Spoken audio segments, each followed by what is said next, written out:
Maintenant, comment travailler avec ce qu'on appelle l'equalizer? Comment on peut ajuster le son sur la X32? Parce que sur une console analogique, c'est relativement simple avec les boutons. Sauf que là, ici, ben, on n'a pas tous les boutons physiquement, mais on a une belle partie ici qui va nous permettre de le faire avec l'écran de contrôle qui est là. Donc, première chose, pour venir voir justement mon equalizer, je vais venir peser sur le View. Donc, en pesant sur View, vous voyez justement que j'ai le son qui sort présentement. Bon. C'est là que, dépendamment de ce que je veux faire, comme là, par exemple, le low, ben, à ce moment-là, par exemple, j'ai le gain. Le gain, ça va être la force. Donc, si vous regardez sur le petit écran, quand je tourne le gain, vous allez voir que ma petite montagne, elle monte, puis elle descend. Fait que si je veux avoir plus de basse, ben là, à ce moment-là, je peux le monter. Fait que là, je vais augmenter justement ma basse.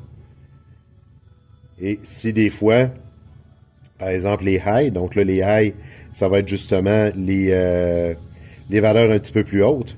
Ben là, ici,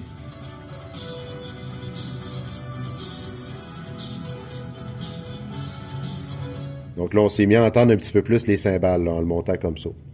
Fait que ça nous permet, bon, de monter et de descendre. La fréquence, ben, ça nous permet d'ajuster justement la fréquence. Si des fois on veut, puis là, vous voyez ici les petits points qui bougent. Donc, ça nous permet de dire, bon, OK, si des fois j'ai une voix qui est très précise, des fois avec des chanteurs, des chanteuses, il y a une voix très précise, puis on veut augmenter cette voix-là, ben à ce moment-là, on va aller ajuster justement de ce côté-là. Si des fois on manque un peu de jus, donc par exemple la personne qui chante pas très très fort, ben, on peut venir ici jouer sur le préamp. Donc le préamp, c'est le son qui entre à l'intérieur de la console. Fait que le gain, ben, c'est là que c'est un peu comme quand je vais monter mes curseurs, sauf que là, ça le modifie de manière permanente. Fait que comme ça, ben, si des fois je vais ajuster, par exemple, un amplificateur de guitare qui serait plus bas, ben, je pourrais me servir du gain. Et après ça, ben, je vais pouvoir me placer tout le temps mes curseurs au même endroit. Fait que ça va être plus facile de gérer mes curseurs au même endroit là, sans avoir à gérer ça. Aussi, vous avez le 48 volts qui est là. Si des fois vous avez besoin du Phantom, il est à cet endroit-là. Dernier bouton intéressant, c'est le low cut.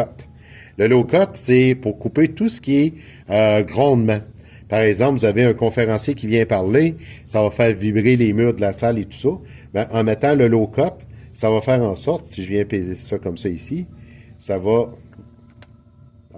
Ah, c'est vrai, donc je suis sur un auxiliaire, donc je ne peux pas l'activer. Donc, mais ça va permettre justement de diminuer tout ce qui est là, vraiment les fréquences basses qu'on ne veut pas nécessairement avoir en tout temps.